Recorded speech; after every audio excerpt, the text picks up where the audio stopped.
Hello and welcome to another episode of From Me to We with Pastor and First G. I am Pastor Romell Parks Weekly, and this is my husband, First Gentleman Damion Parks Weekly. So we're excited today about the episode that we're going to be bringing to you. Our topic is, how do you know if this one is the one? You know, we're really talking about, how do you really settle in your heart that the person that you're dating or contemplating being in a relationship is the one that you're really supposed to spend the rest of your life with? How do you know that they're the one? Well, there's a simple answer to that. You don't know. So, how do you express that? It's pretty cut and dry. So you don't. And honestly, we really have to ask this question of, where does this fantasy come from? This idea that there is one person in the whole created universe that is set apart for you. We make these statements and, talk about the person that we're with, God made them just for me, and this is the person that God has sent to me, and all that kind of stuff. And that sounds really sweet and it sounds really cute, but it's come on, really? But that's how we created this fantasy. And we play it out because we're looking at what we see in fiction. We look at the television movies, we look at these romantic books that we read, and we want that Richard Gere experience where somebody comes to our job and carries us off, and that's not the way real life works. It's just not the way real life really works. And we have to move beyond fantasy and start looking at reality. And in reality, there is not just the one. Right. It's very romanticized. We talked about that earlier. It's very romanticized, this as if somehow or another finding the one it's going to be so blissful, like it's going to be problem free, that it's going to be perfect, somehow or another that you're walking down the street and everything is just so old hunky dory, and it's very romanticized. I think it's nice to kind of have that thought in your head that you want to strive for that. But just like a lot of other things in life, it's never going to be 100% that. I think I don't really want to compare the two, but kind of do. It's almost like your walk in Christianity. We strive for perfection. I was just thinking that. We're going to strive for perfection, but we're never going to achieve it. But just the whole walk is what really makes it that much more better, that much more worth it. Those are the things in your relationship and in your dating scenario that really make it great for you. And it's like we want this, you told me to use that word romantic. I love that word because it's like, we want it. Like, how do you know that God is speaking to you? Well, there's this booming voice from the sky, or you get this tingling sensation down in your gut. That's gas. It's just gas. Take a little Imodium AD for that.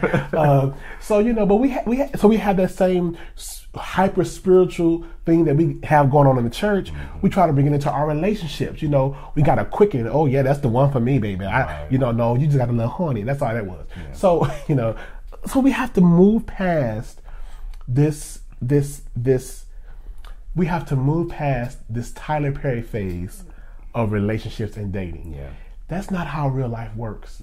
In real life, relationships work because you fight to make it work. And because you work. So it's not because the universe brought you all together and all the stars were aligned. Right. The angels began to sing, the clouds began to part. Right. The sun rays began to come down and shine on the one spot where he stood. Right. I mean, rose petals are not going to fall down from the ceiling. No. I mean, this is not coming to America. That's not the way I found him, so no. It's not.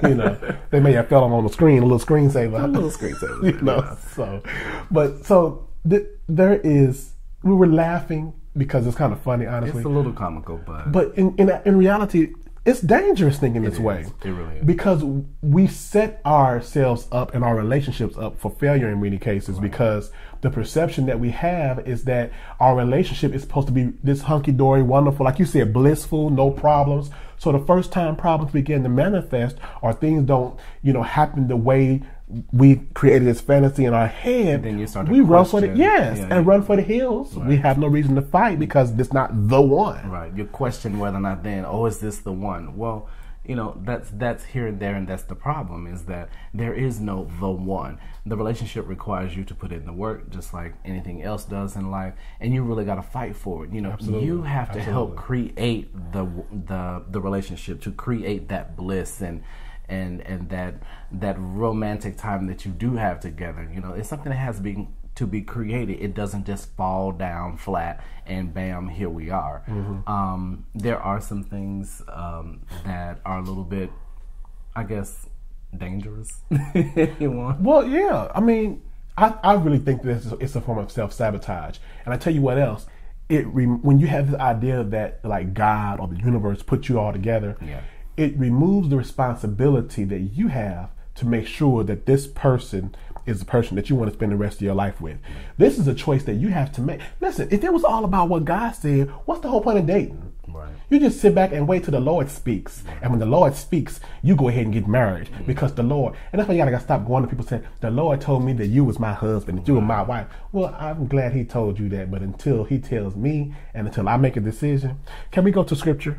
Absolutely. If you turn in your Bibles to the book of Genesis, chapter 2, you find a most interesting story. This is a story where God created Eve. And one of the things that people miss is that God presented every animal he created before Adam. And Adam was the one who determined this is not right. This is not what's suitable for me. When he put Adam to sleep and took Adam's rib and created Eve, he did the exact same thing. He did not assign Eve to Adam. He presented her, and Adam, not God. Adam was the one who said, this is now bone of my bone and flesh of my flesh. So the decision was not God's. Adam had to decide this person is for me. And if there was nobody but Adam, Eve, and God, and Adam still had to make that choice, I think we might still have to make it today. The choice is ours, but we have to put in the time to get to. That's why dating is so important. Get to know the person. Some people, I've heard people say, you need to see them in all 4 seasons to see how they deal with their various situations and stuff, to really get to know them so that you have not hyper spiritualized this thing and that you really make a good, sound, practical decision that is not based on emotion, but based on, soundness of mind, if you will. Absolutely. And at the same time, do understand that we are not saying that you should leave God out of the equation of your choice. Absolutely. You certainly want to be prayerful about it. You want to seek him for guidance about it, but it's guidance. You're not looking for him to zap and point out that's the one. It's a little hyper spiritual, like you said, and a little unrealistic. But you've got to put in some work. I think that especially those of us who are mainstream Christian. I'm no longer mainstream Christian. Thank you, Jesus. Okay, but for those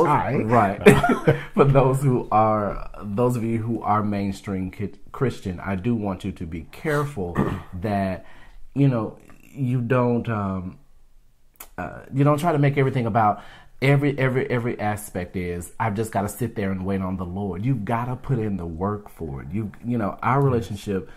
Just to be a little personal, it takes some effort. It's not perfect, and he hates when I say that, but just to be real with you, because we have to work at things. I know I'm not a perfect person, so there's a number of things that I really have had to work on just since we've been married. I had to get out of the single mode. That's one of the things that a lot of us find as a big obstacle. You've been single for so long, so trying to operate as a we factor, you've got to come out of the single mode. You've got it all that, God is preparing somebody for me. But what are you doing to be prepared for when that person comes along? I'm not going to say the one because we don't believe that there's a such thing. So, but and here's the question: what happens when the one leaves? Yeah. Are you just like stuck the rest of your life unhappy because the one is gone? So you have to wait for God to deliver the one from their foolishness in order to send them back to you because there's nobody else out there except the one.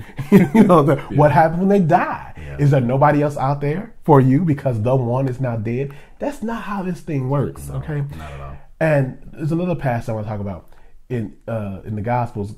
Jesus talks about whatever you bind on earth will be bound in heaven, whatever you loose on earth. It didn't start happening in heaven until it happened in the earth. Right.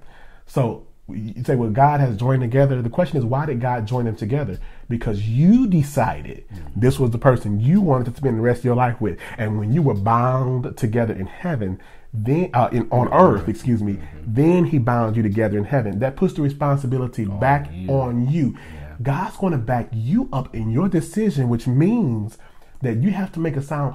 What are you bringing God into? What are you causing him to put his seal on if you have not taken the time to make sure not that this person is the one, but that this is a right person for you to spend the rest of your life with. That's really what we're talking about here. Absolutely. That this is a good person for you.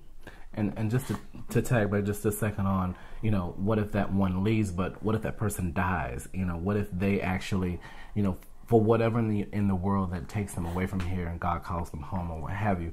How do we say, I don't think I could say that God would want you to stay by yourself for the rest of your life because the one he made for you is no longer there. You can't tell me that as a good, upright, standing Christian that God wouldn't want you. What if your former spouse and you were 25 years old, you'd been married a couple of years, and then your spouse got killed in an accident or was in the army and got hurt in active duty or something like that? So for the next 50 years plus of your life that you can't be with somebody because the one is gone? Or what if you are with them, but you make them feel like they're the second class citizen, they're a second choice because they weren't the one. They were the other. They were the backup plan. I mean, really?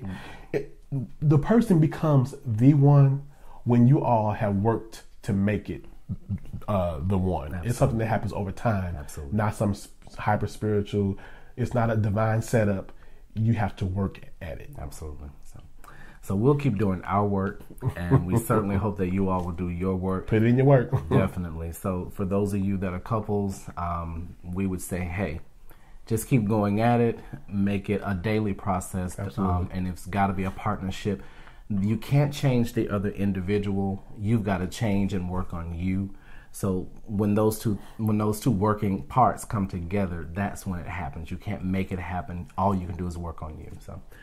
So we thank you for tuning into this episode of From Me to We with Pastor and First G. I am First Gentleman Damion Parks Weekly, and my wonderful husband, that's me, my baby, Pastor Romell Parks Weekly. So be sure to look us up on YouTube at YouTube.com. Let me do it, boo. Yes. We're working on this thing. Now, YouTube.com/JudahFirstMinistries, Facebook.com/JudahFirstMinistries, and lastly, www.judahfirst.org. Right. Thank you. And we'll see you next week. We'll see you in a week. Bye-bye.